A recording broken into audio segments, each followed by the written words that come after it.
Mă bucur să ne întâlnim sau să ne reîntâlnim. Eu sunt Abi și aici sunteți la mine în bucătărie într-o nouă poveste culinară. Cineva mi-a scris pe Instagram, când am pus pozele cu preparatul de azi, că în copilărie tatăl ei îi făcea această rețetă.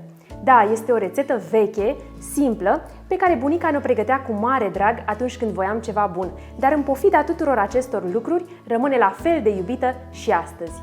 Îmi aduc aminte cu plăcere cum așteptam în fața cuptorului să se termine de copt cornurile acestea pe care le vom prepara astăzi.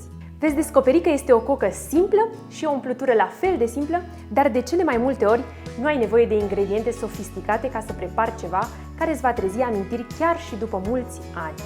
Sunteți pregătiți? Eu da, așa că pornim la treabă!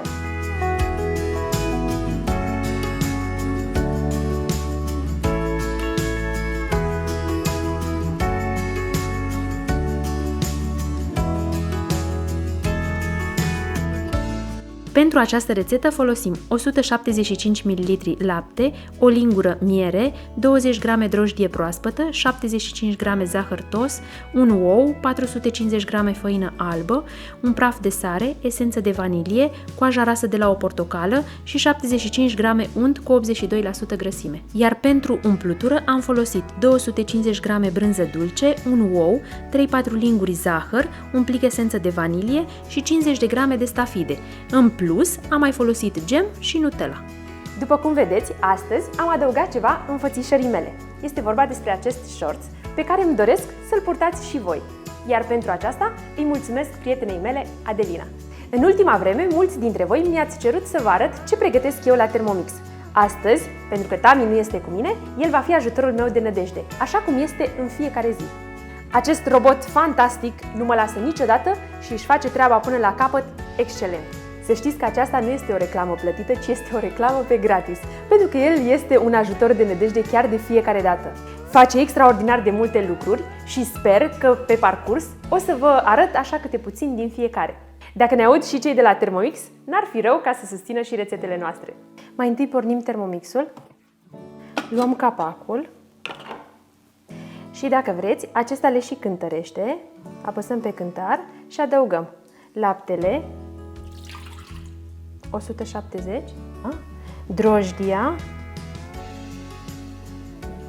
20 de grame, acesta cântărește din 5 în 5 grame, eu mi le-am cântărit înainte și uite, mi-a mai puțin, da? Și mierea. Punem capacul și încălzim timp de 2 minute, la 37 de grade și la viteza 2.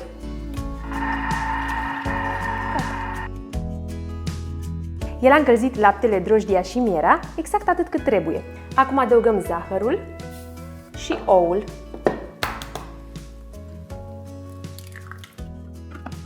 Programăm 30 de secunde la viteza 6.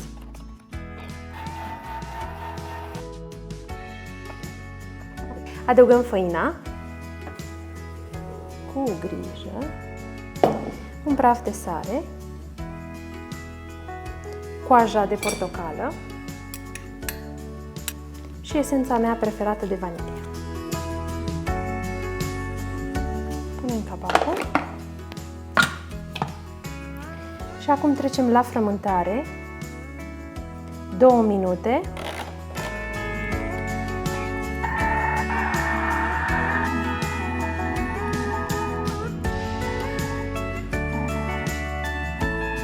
Iar acum programăm alte 2 minute la frământat, timp în care adăugăm untul topit puțin câte puțin, pe aici prin capacul de sus.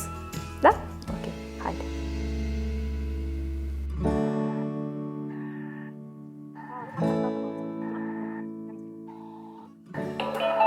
Gata! Să vedeți ce a ieșit. După cum vedeți, coca este moale și puțin lipicioasă. Însă mă ajut acum cu o spatulă ca să-l punem aici într-un bol curat, pe care îl ung cu foarte puțin ulei. Hai să facem treaba aceasta.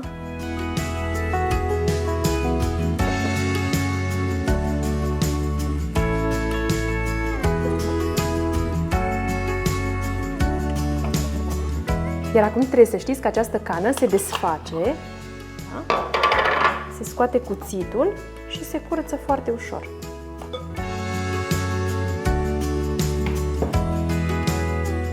L-am modelat frumos, iar acum îl pun înapoi în bol, îl acopăr și îl lăsăm la dospit o oră.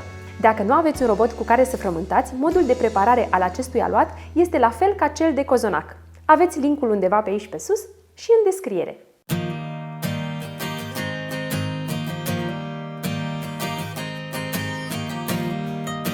Pentru umplutură am aici gem, Nutella și aici brânză, puține stafide și puțin zahăr.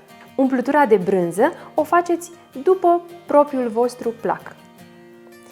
Am să adaug și un ou, cât să se lege această compoziție. Pentru că mereu mă întrebați ce brânză dulce folosesc, de data aceasta și în multe ocazii folosesc această brânză dulce, proaspătă, de la Lidl. Puteți omite stafidele dacă nu vă plac și adăugăm și un plic de esență de vanilie. Perfect! Aceasta este umplutura de brânză. Și acum, nu știu cum să fac, că vreau să le împachetez în două feluri.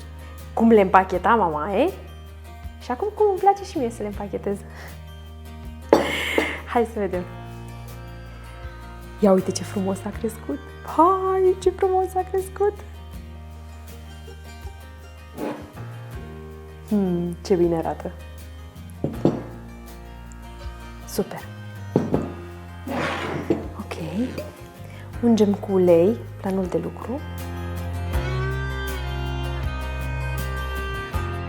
Îl împărțim în două.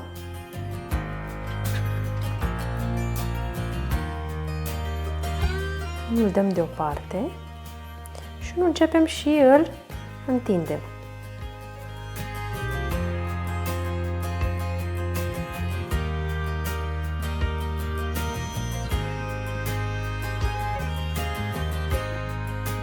Și acum îl porționăm cu un cuțit sau cu o rolă pentru pizza.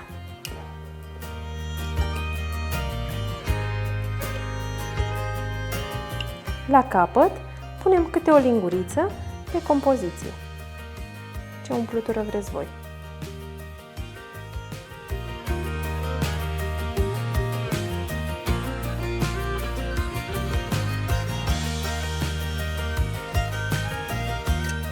Și acum rulăm cu grijă și apăsăm așa puțin ca să închidem capetele. Da?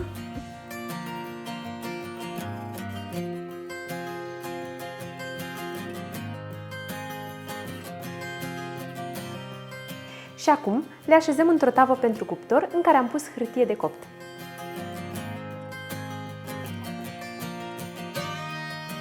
Acesta este modul în care le împacheta mamaie. Da? Le lăsăm la dospit pentru încă 30 de minute, după care la cuptor. Și acum am să vă arăt și alt mod de împachetare al acestor cornuri. Iau bucata cealaltă de cocă și o împărțim și pe aceasta.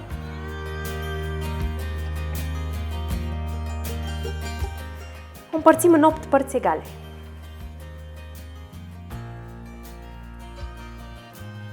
Cam minuscule au ieșit, însă vom vedea noi acum ce facem.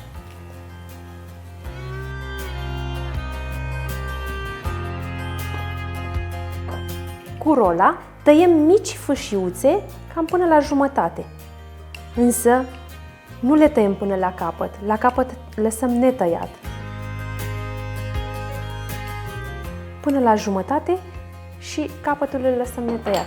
În partea cealaltă adăugăm compoziție. Tot așa, aproximativ o linguriță. Și acum sigilăm foarte bine și capetele și rulăm. Iar la final ele vor arăta așa. Hai, și continuăm la fel.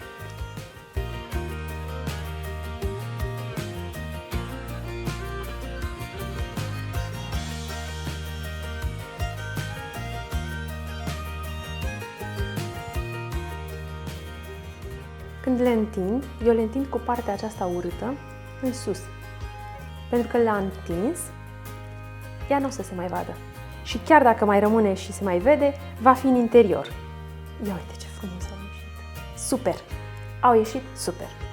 Să vedem și ce se va face și ce se va coace. La fel, le așezăm în tavă. În tava în care am pus hârtie de copt.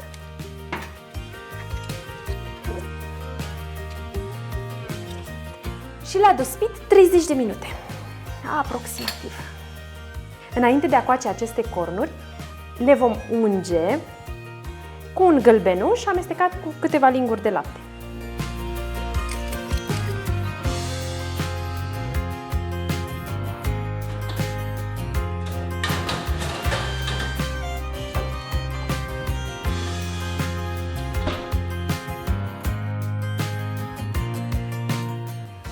Mamă, ce bine miros! Și arată și foarte bine. Le-am copt la 190 de grade Celsius, la programul cu temperatură sus și jos, nu cel cu ventilație.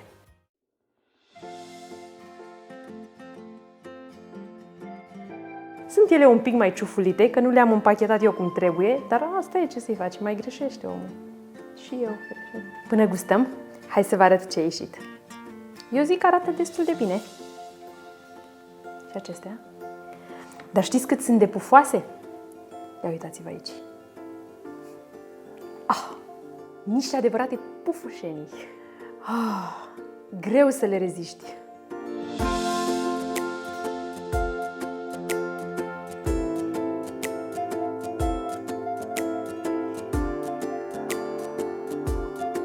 Mamă, cum arată!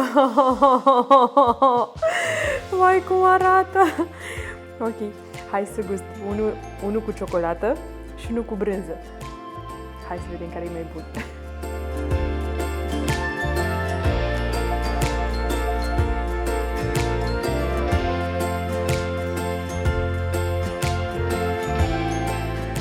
Este atât de greu să te oprești. Întotdeauna m-au fascinat cornurile cu brânză. Nu știu de ce, poate pentru că mi-aduc aminte de copilărie și pentru că mi-aduc aminte de bunica mea, însă dintre acestea două le prefer pe cele cu brânză. Au o aromă deosebită, iar coaja de portocală, pe care vă rog să nu o omiteți și să folosiți, bineînțeles, coaja de la portocale netratate, este excelentă această aromă. Fantastică! Eu sunt încântată de rețetele vechi. Pentru mine, acestea sunt ca o cetate scoasă la lumină de un arheolog. Deși, poate îngropată de timp, când o scoți la suprafață, îi descoperi frumusețea fascinantă. Dacă v-a plăcut și povestea noastră culinară de astăzi, cel mai bun mod de a susține acest canal este să apăsați butonul de abonare și clopoțelul pentru notificare. Să distribuiți pe Facebook acest video prietenilor voștri care credeți că le-ar plăcea această rețetă. Pe noi ne ajută foarte mult. Până data viitoare, nu uitați, mâncarea are alt gust atunci când o gătești cu plăcere. Vă pup și la revedere!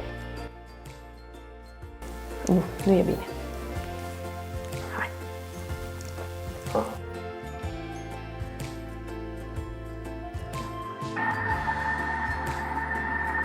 Ce bine e că face treaba!